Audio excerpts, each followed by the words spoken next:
मेरे हिसाब से ना दुनिया में ना गरीब होने ही नहीं चाहिए, मतलब गरीबी नहीं होनी चाहिए। देश में क्या होता है, लोग जो है गरीब को देख के लात मारते हैं कि नहीं ये गरीब है, इसे हटाओ। मेरा मैसेज ये है कि गरीबों को मत हटाओ, उनकी गरीबी हटाओ।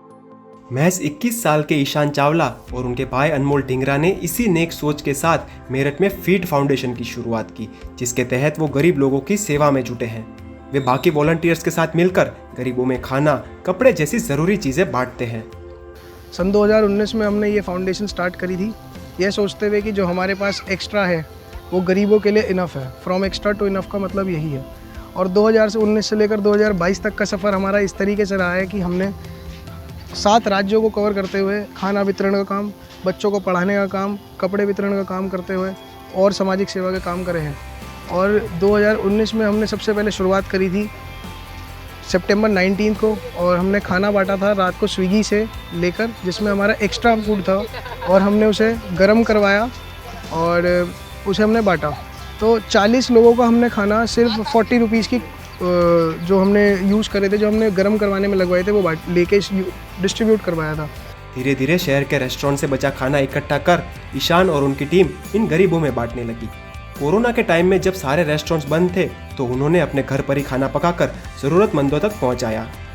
गरीबों के लिए बहुत ज़्यादा वैल्यू को रखती है चीज़ें जो हमारे लिए बहुत यूनिक, मतलब बहुत आराम से हम ले सकते हैं। लाइक अब अगर हमारे पास जैकेट्स होती है, हमारे पास प्लोवर्स होते हैं, हम यूज़ करते हैं और हम अगर हमारे को अच्छी नहीं लगती, छोटी हो जाती है, हम फेंक देते हैं, वो हमारे किसी काम की नहीं होती।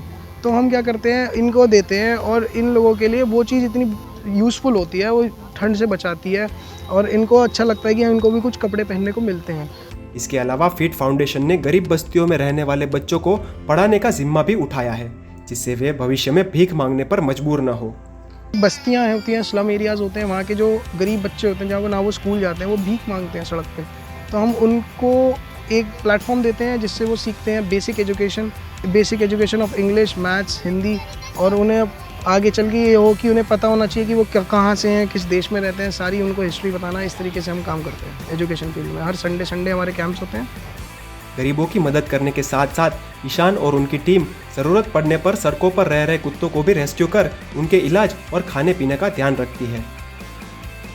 फीड फाउंडेशन का काम आज देश के 7 राज्यों में पहुंच चुका है और करीब 700 वॉलंटियर इससे जुड़े हैं।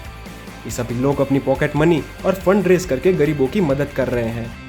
इतनी छोटी उम्र में ईशान ने ये जो शुरुआत की है वो वाकई तारीफ के काबिल है। और अगर आप भी किसी भी रूप से उनकी मदद करना चाहते हैं तो उनकी वेबसाइट www.feedfoundation.com पर विजिट कर सकते हैं।